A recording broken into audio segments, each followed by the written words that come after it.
into that. Jaya Radha Madhava Kunja Bihari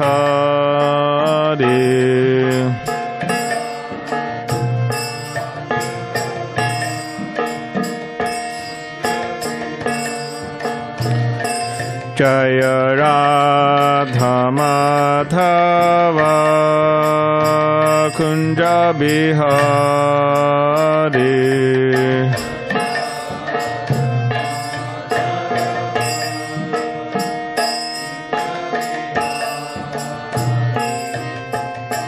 Gopi Jana Vallabha Girivardhari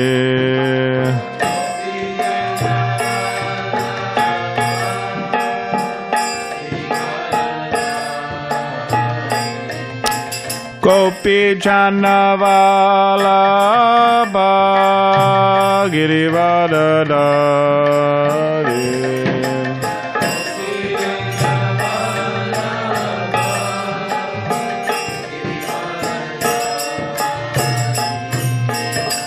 Yashodanandana Braja Jana Ranjana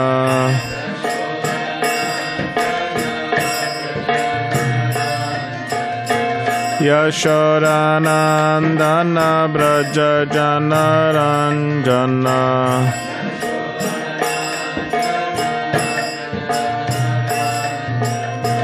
Yamuna Tira Vanachari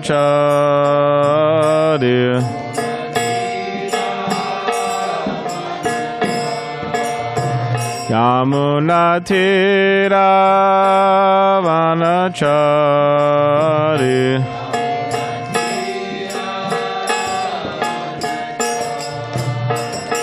Jaya Radha Madhava Kunja Bihari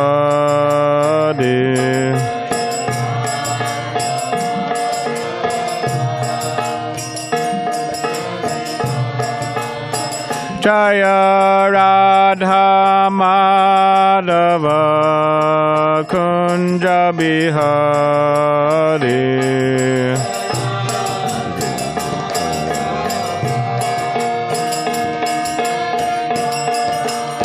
Jaya Radha Madhava Kunja Bihari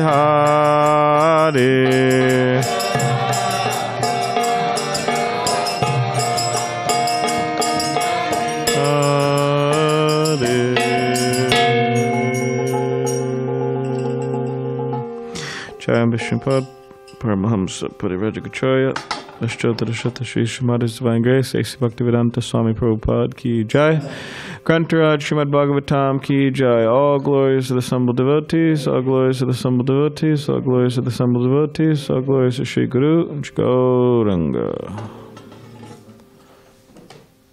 There you go, Prakash.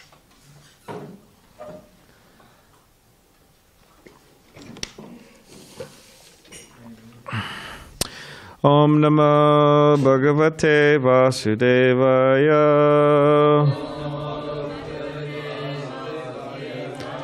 Om Namo Bhagavate Vasudevaya Om Namo Bhagavate Vasudevaya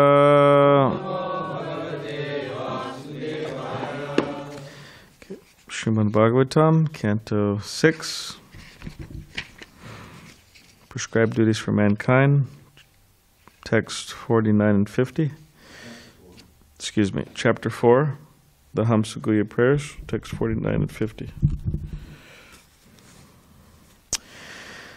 Sa vai yada mahadevo mama viryopa brimhitaha mene Kilam ivatmanam udyataha swargakarmani ata me bihito devas tapo tapyata Darunam Nava Vishwa Srijo Yushman Yenadav Asrajaj Shubhu. Yeah, I was just, because I'm going to chant it afterwards, but Savayada Mahadevo Mama Viryo Pabrimhitaha Mene Kilam Manam Ujjita Sarga Karmani Savayada Mahadeva Mama Viryo Pabrimhitaha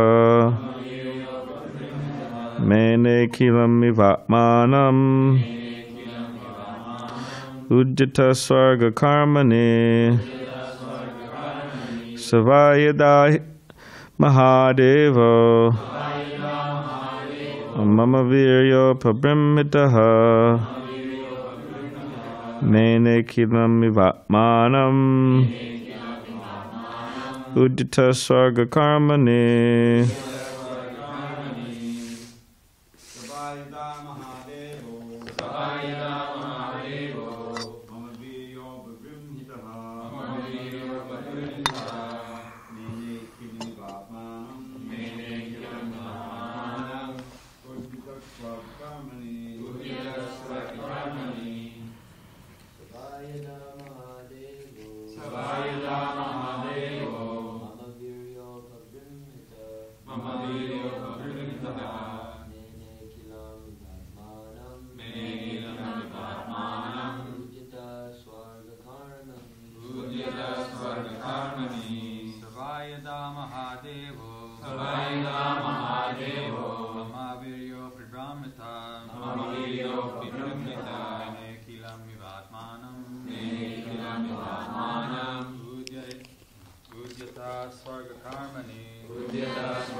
You like to chant?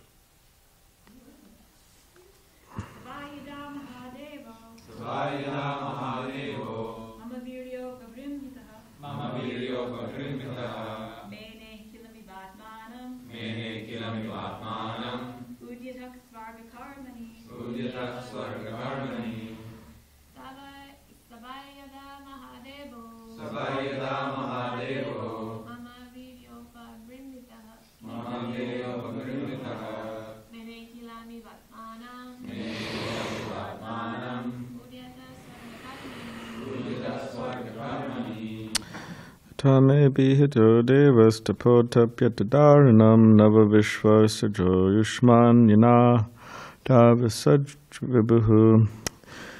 Okay, Saha, that Lord Brahma, Vai, indeed, Yada, when, Mahadevaha, the chief of all the demigods, Mama, my, Virya Upabrimhitaha, being increased by the potency.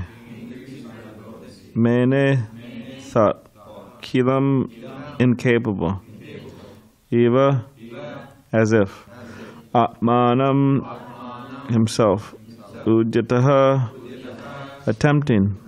Svarga karmani, in the creation of the universal affairs. Atta, at that time. Me, by me. Abhihitaha, advised. Devaha, that Lord Brahma. Tapaha, austerity. Atapyata, performed. Darunam, extremely difficult. Nava, 9. Vishwasrijaha, important personalities to create the universe. Yushman, all of you. Yena, by whom? Ado, in the beginning. Asrijat, created. Vibhu, the great. Translation and commentary by His Divine Grace, A.C. Bhaktivedanta Swami Prabhupada.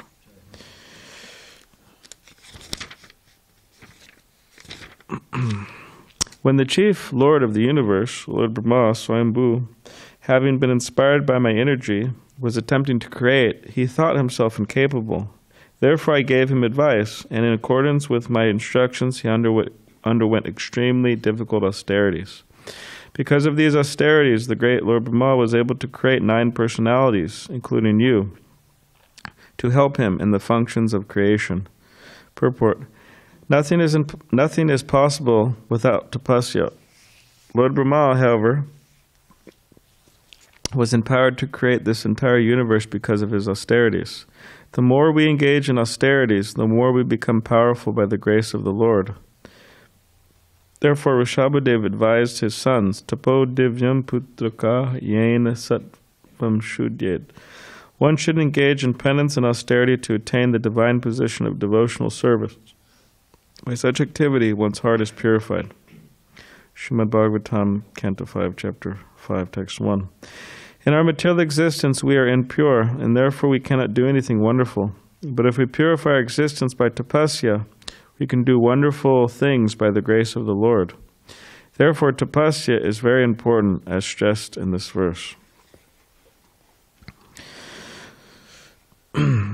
Om Gyanativarandasya Garanjana Shalakya Chakshuvadvaditam Yena Tasmai Shri Gurave Namaha Bhakam Karijavachalam Bhangam Langayati Girim Yakripatamaham Bande Shri Gurundi Tadinam Vancha Kapatribhishcha Kripasandabevacha Patitanam Pavanebhyo Vaishnavebhyo Namo Namaha Jai Shri Krishna Chaitanya Prabhu Shri Advaita Gadadhar Shri Vasudeva Hare Krishna, Krishna Krishna, Hare Hare, Hare Rama, Rama Rama, Hare Hare. Can you get a Bhagavad Gita, please, Prakash? So, read the verse again. Translation. When the chief Lord of the universe, Lord Brahma Swayambhu, having been inspired by my energy, was attempting to create, he thought himself incapable. Therefore I gave him advice. In accordance with my instructions, he underwent extremely difficult austerities. Because of these austerities, the great Lord Brahma was able to create 9 personalities, including you, to help him in the functions of creation. So I asked my friend one time, one of my friends, I asked him for some instructions. I asked him what I should do now. And he told me, because I was asking for, he could say, like, general instructions, how to advance in Krishna consciousness, how to make progress. So I said, what should I do? And he said, you should perform austerities. And then he referred me to the Bhagavad Gita, and he referred me to the austerities mentioned there. You remember the chapter? Austerities of the body. Huh? 17. Which verse? 17, 14. Looks like you've been looking into austerities, huh, Dvijamani?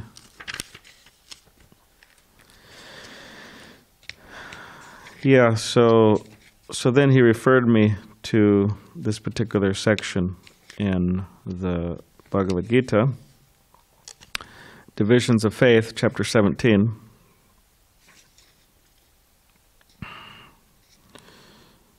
So I thought we could, it's because this verse is mentioning austerity.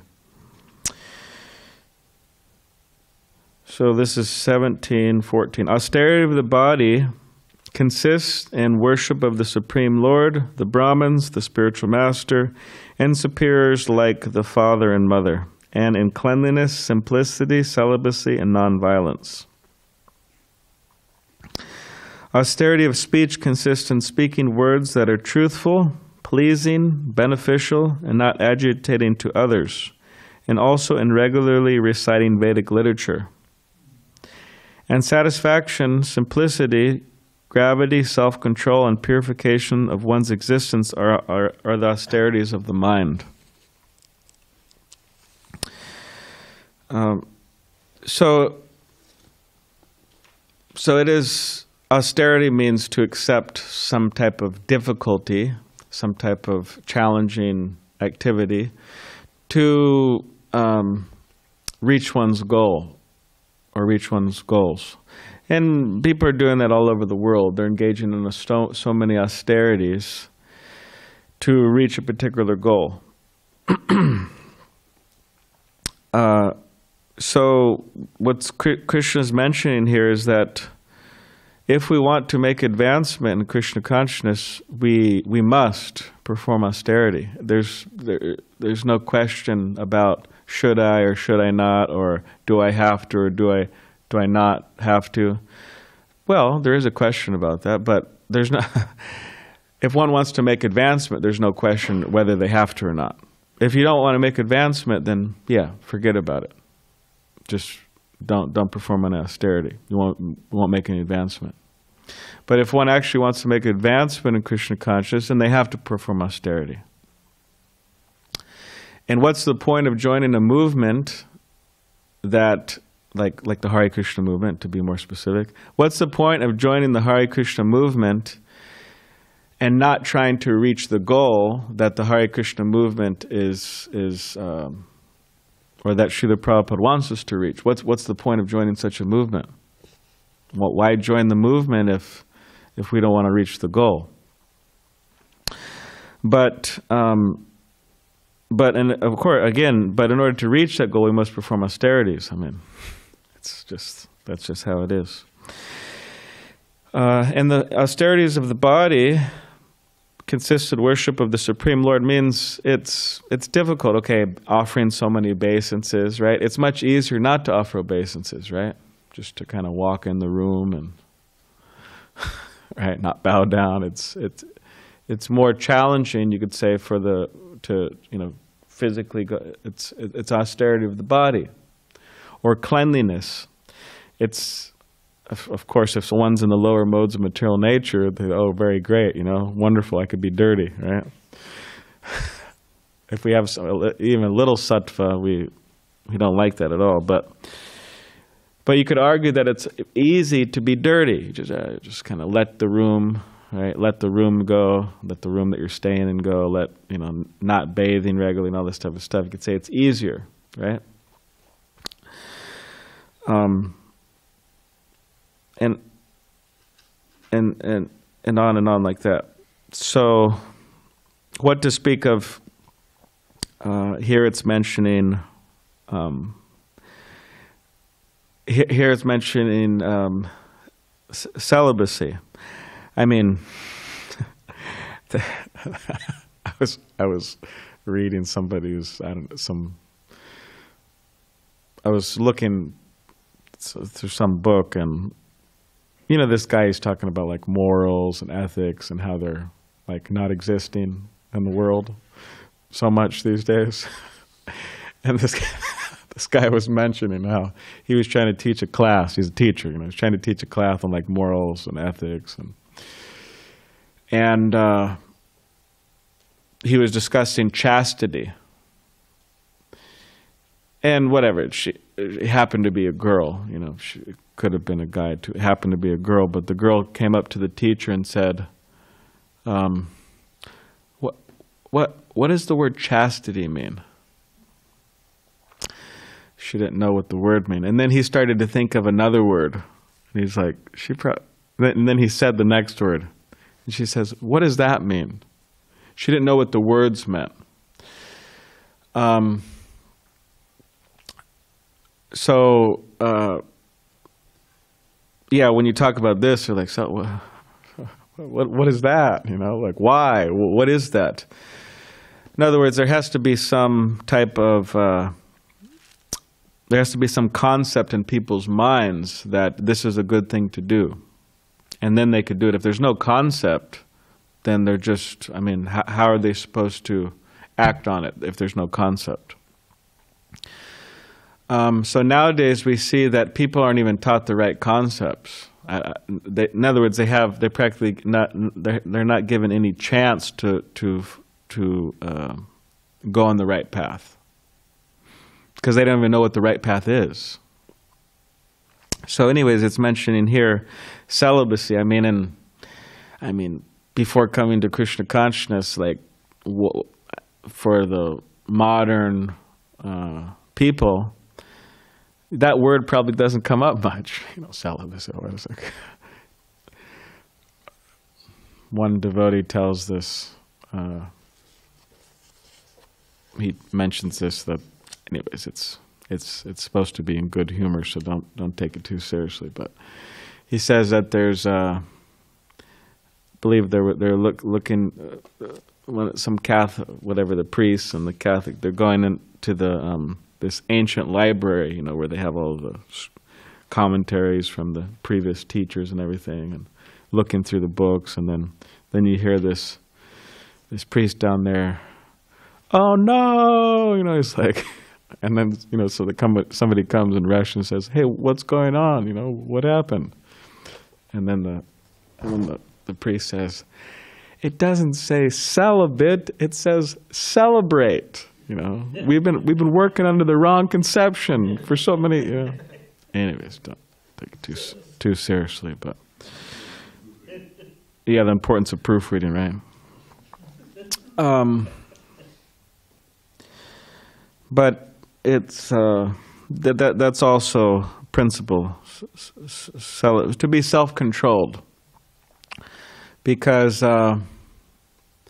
these principles of eating, sleeping, you could say procreation or mating and defending, we share these, as Prabhupada says over and over and over, we share these with the animals. Means the same tendencies. So so the idea with the human being is they're supposed to control these things in such a way as that they don't forget Krishna. Means they control these things, they practice self-control, because these particular things have a tendency to sidetrack the living entity. Just look at modern world. They're completely sidetracked by eating, sleeping, mating, defending. That's all they could think of practically.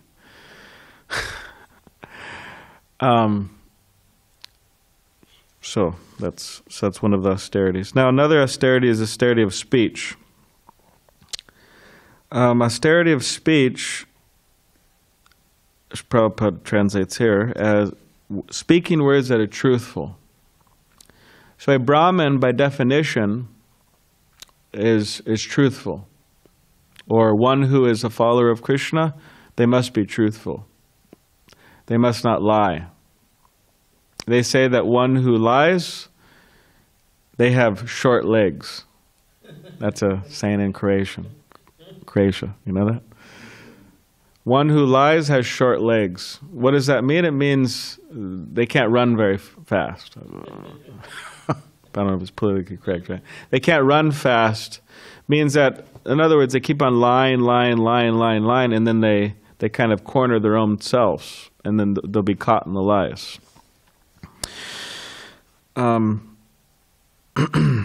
So a Brahmin, a devotee, a follower of Krishna, there's no need to lie. We're not into lying. As Vijay Prabhu, our Vijay, who's traveling somewhere now. I don't know where, but jumping around a different continent somewhere. But he says, Yudhishthira Maharaj, he's glorified as never lying, right? And he says, what does that say about other people? It's like he's like really, means other people have a tendency to lie. So we don't want to lie to make ourselves look better, for example.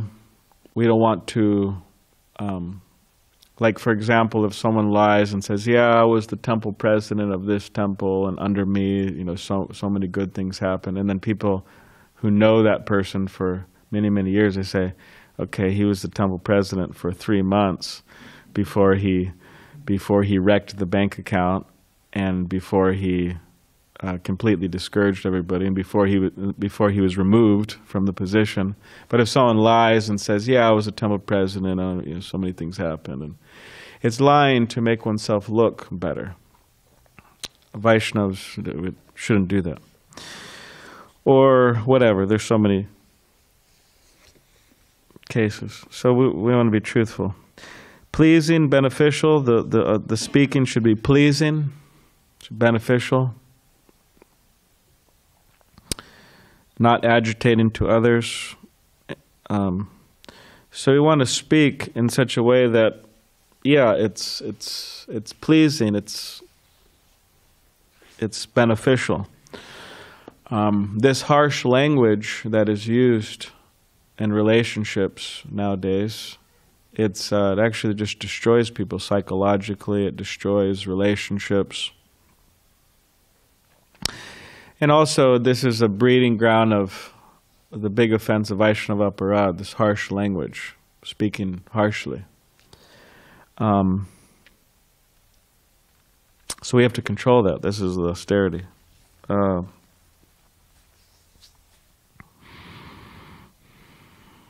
Many marriages, for example, are destroyed by this harsh language. Because the tendency is like familiarity breeds contempt. You get too close to somebody and you're just harsh with them, and then the relationship's destroyed. But those, in whatever relationship it may be, they should speak very pleasingly to each other. After all, we're on the same team, right? I hope. We're on the same group, right? We're all Vaishnavas, we're trying to serve Krishna, we're trying to fight Maya, we're trying to help people. So why should we should speak nicely to each other. So this is what Krishna is saying. And also in reciting Vedic literature. So here in the Srimad Bhagavatam, reciting shlokas, right? Reciting shlokas. Bhagavad Gita. Some devotees, they chant a chapter a day. Vaisheshika Prabhu has said, he called it the Chad program, right? Chapter a day, Chad, Bhakti Chad. So that's also very important. and then the austerities of the mind. So you could say we're getting more subtle, right? You have the austerities of the body, and then austerities of speech, right? And then austerities of the mind. Everyone could see, okay, so-and-so is bowing down. Okay, they're performing some austerities of the body. Okay, they're cleaning. All right, they're performing austerities of the body, right? Speech. Okay, they're speaking very pleasing. They're speaking beneficial words. They're regularly reciting Vedic literature. They're not agitating to others. People could see these things, right? Now you start getting more subtle, the mind.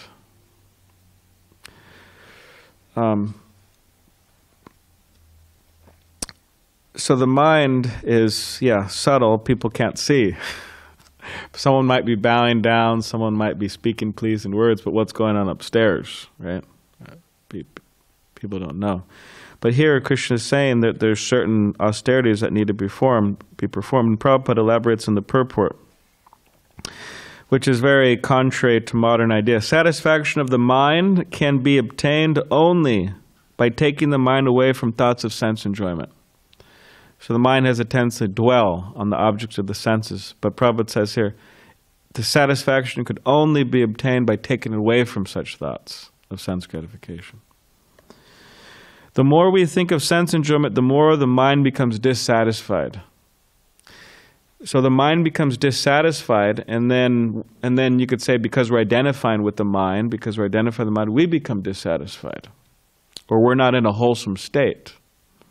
We're not satisfied because the mind's not satisfied. The mind needs to be satisfied, actually. In the present age, we unnecessarily engage the mind in so many different ways for sense gratification, so there's no possibility of the mind's becoming satisfied.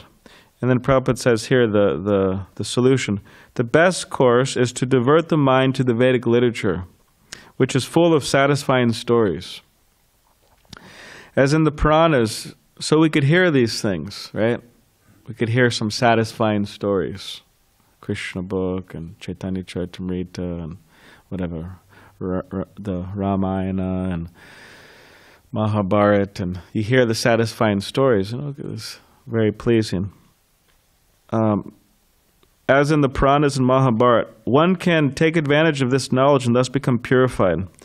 The mind should be devoid of duplicity and should think of the welfare of all.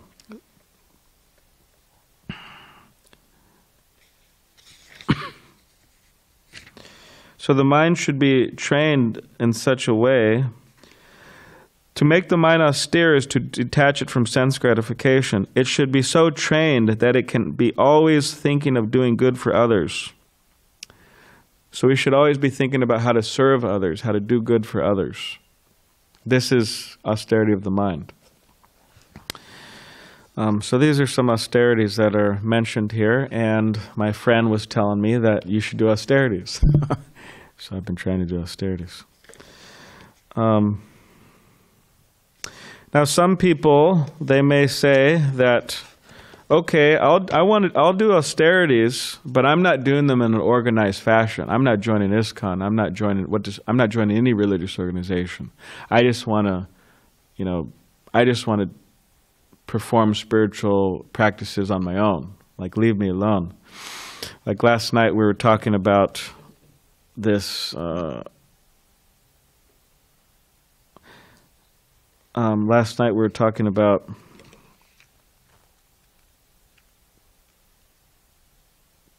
because well first of all, but to perform austerities, it makes sense. It makes sense in the sense that that we see, even to attain anything of value on the material platform, there has to be a lot of work, a lot of hard work, and a lot of endeavor. So it makes sense that that's also the case in spiritual life. Of course, the austerities are divine, tapo and divyaṁ.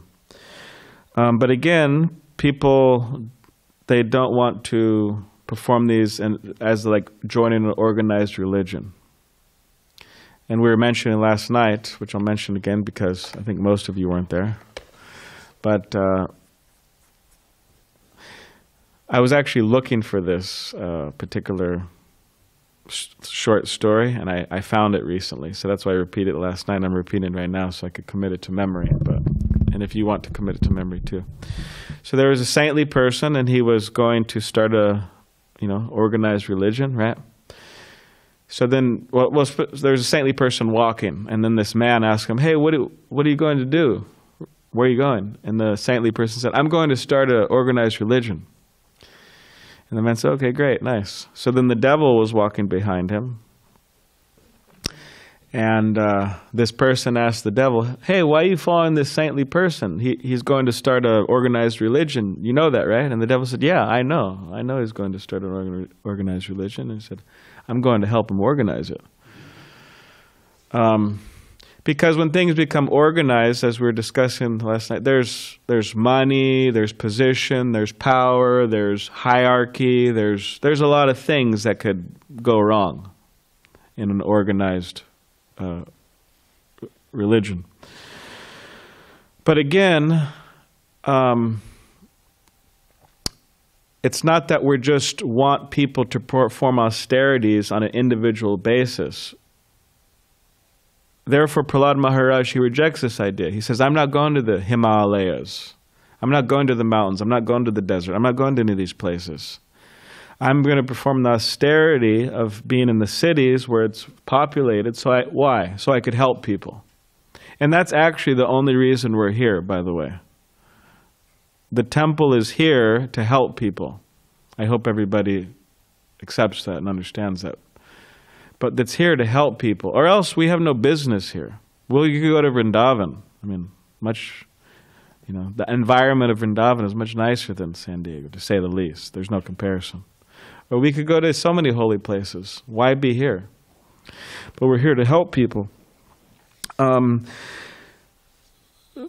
the thing is that therefore we are Srila Prabhupada, following Srila Prabhupada, following his particular instructions, we want to be in an organized society. And we want to perform austerities together. Not individually, like in the Himalayas or other places, or at one's home or apartment or whatever. We want to perform together austerities. Why? So we become a powerful group. Why? So we could do good for others in an organized fashion. Because to make a difference in the world, we see even mundane organizations. What type of difference in the world can a mundane organization make if they're not organized? If they're organized, they can make a lot of difference. They get all these grants, they get employees, just like the, or just like an army. I mean, what type of difference can they make in protecting people and fighting and whatever, protecting countries? Or what type of difference can they make if they're not organized? If they're not organized, I mean, what happens? If they're not organized, they go into the White House, means what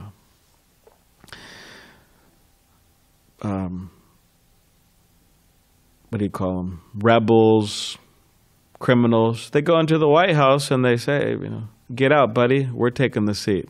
And they actually do it. It happens in other countries. I mean, I happened upon some, I don't know how exactly, but I happened upon some picture. I was like, so surprising. I forgot what country it is.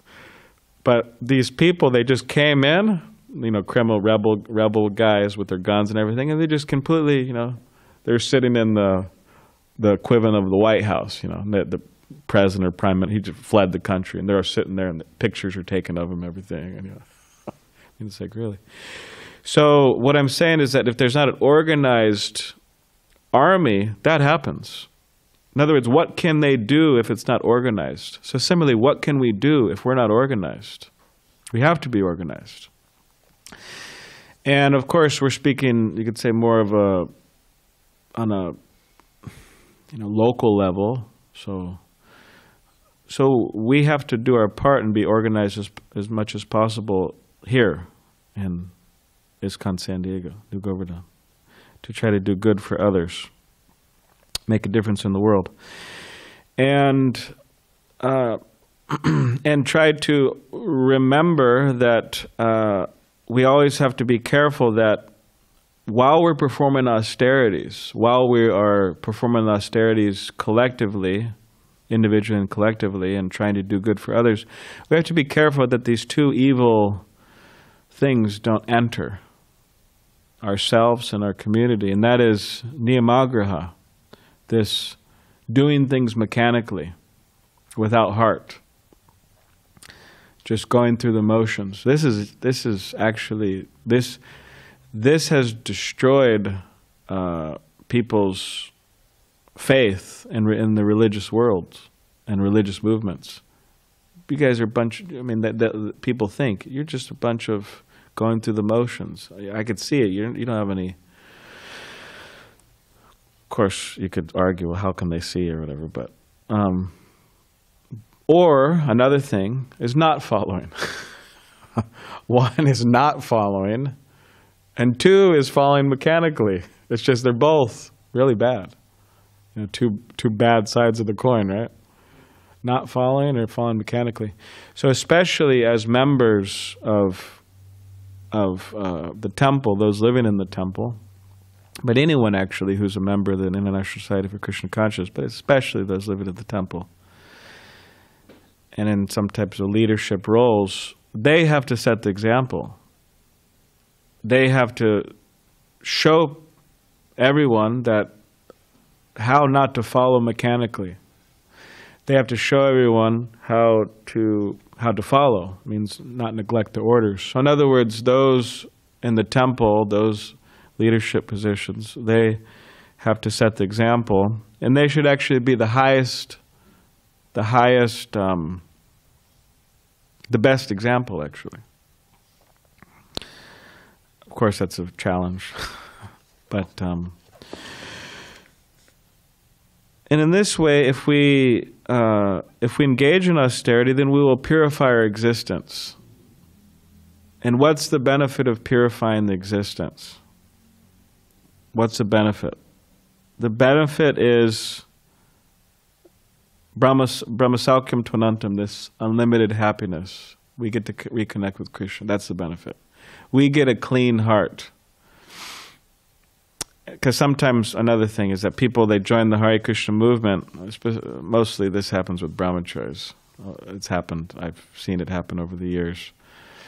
They join the movement when they're whatever particular age, and then they stay around for 5, 10, 15, 20, 25 years, whatever. And then sometimes this very bizarre thing happens, something kind of like switches in their mind. So, of course, this is festering material desires and whatever's going on, but there's like it becomes very concrete in their mind, and they express it. And they say, yeah, I joined the movement, what do I have to show for it? I spent all these years here and, don't got a dime to show for it. I'm not getting much respect. I'm not, this and that. And what do I have to show for it? Well, that's a wrong conception, because you spent all these years engaged in devotional service, and that's eternal benefit. And who cares about all these other mundane things anyways? But the real thing is that we should value a clean heart, because we could say that if one has been engaged all these years, then they should have a more purified heart, right? So this is the value that we're able to purify our heart. So this is what's being stressed by this austerity.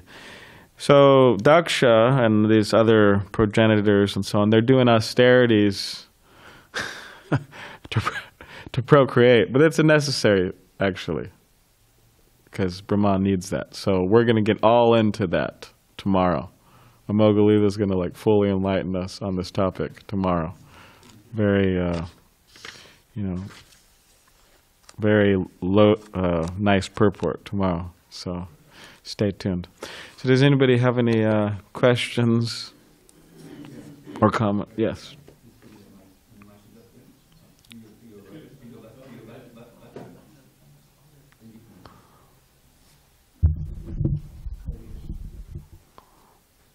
So one thing I'd like to point out, because this is often the case when we quote these verses about the different levels of austerity from the Bhagavad Gita. Yes.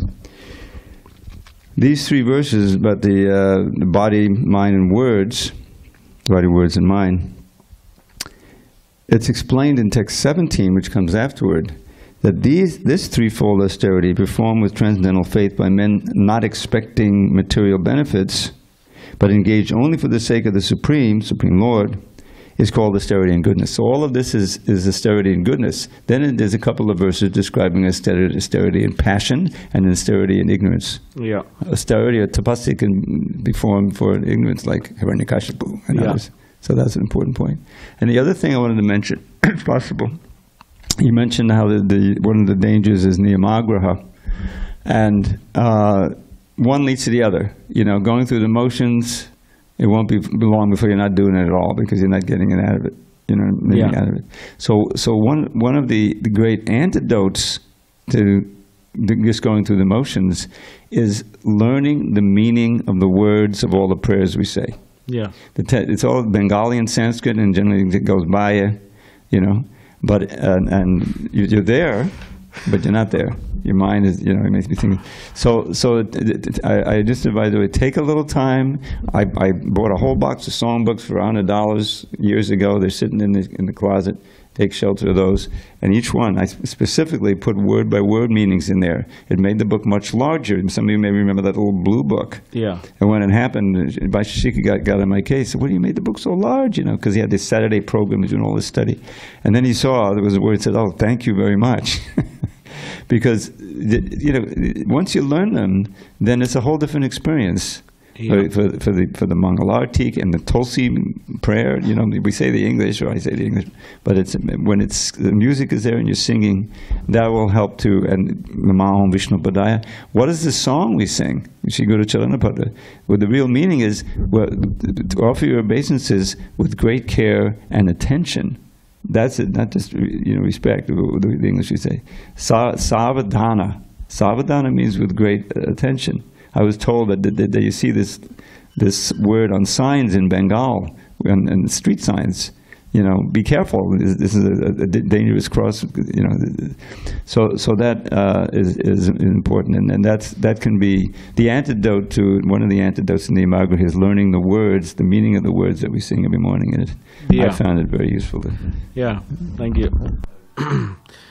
Yeah, and Dravida Prabhu, like he's saying, he took a lot of time to do the word-by-word translations. And he was saying before, there was no word-by-word. So that helps devotees understand, the meaning behind the songs, which helps them enter into the mood of the song, which helps them actually get the benefit of the song. Like if I was to tell you a song in Cantonese, you say, oh, that sounds pretty cool. Right? Balaram sang a song in Cantonese. Wow, amazing. But how much benefit would you get in terms of actually understanding the import of the song or the meaning and or what the benefit is? So practically it's,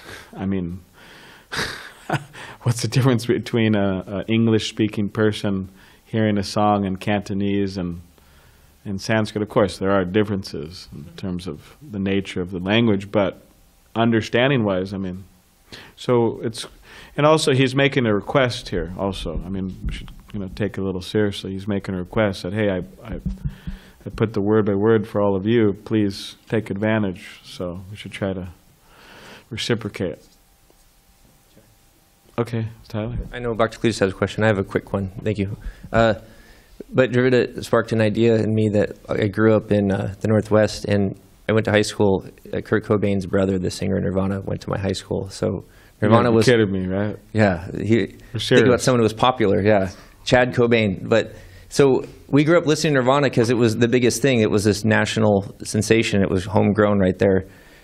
And so we would try to learn the lyrics for these kids, and we're singing what we think are the words, and it's just nonsense. And then later as an adult, I saw an interview with Kurt Cobain, and they were talking about his lyrics, and he goes, yeah, I just threw those together. I was just looking at magazines and just it didn't make any sense anyway, the lyrics. And then we're singing nonsense based on what we think he's making sense. He's not making sense. We're singing.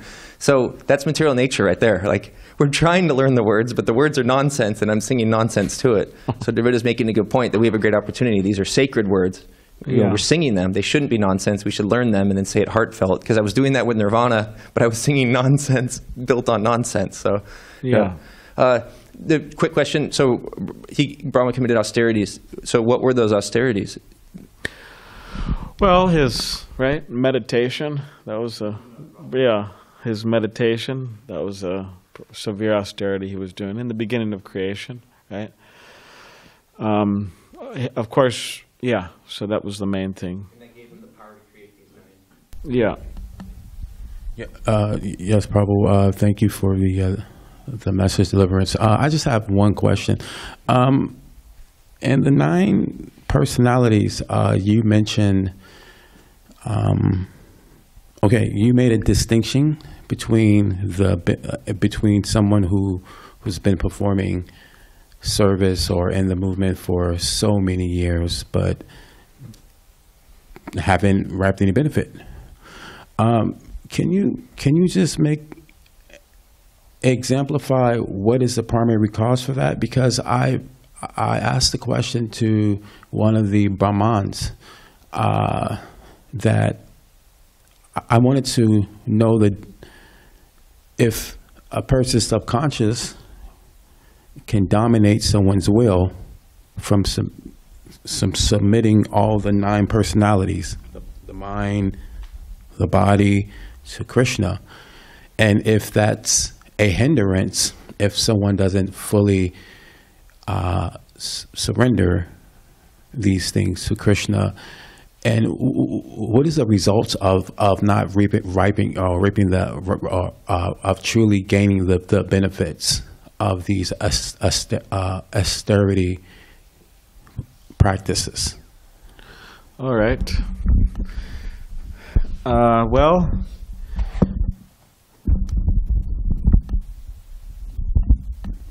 sometimes Krishna or the spiritual master of the devotees, they may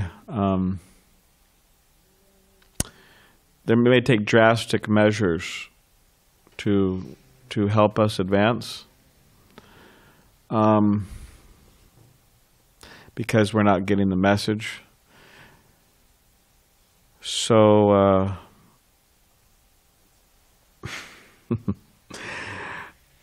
anyway, I mean, why does someone advance quicker than someone, advance slower? Well, there's also cultivation of many lives that has something to do with it, cultivating it in many lives. But the thing is, anyone who comes to Krishna consciousness, however much they've cultivated, Lord Chaitanya is very merciful. Lord Nityananda is very merciful. So if we want it, they'll actually bestow their mercy on us. But we have to want it. Anyways, that's all I'm going to say about that. Okay, is there a question on this Zoom? No? All right, good.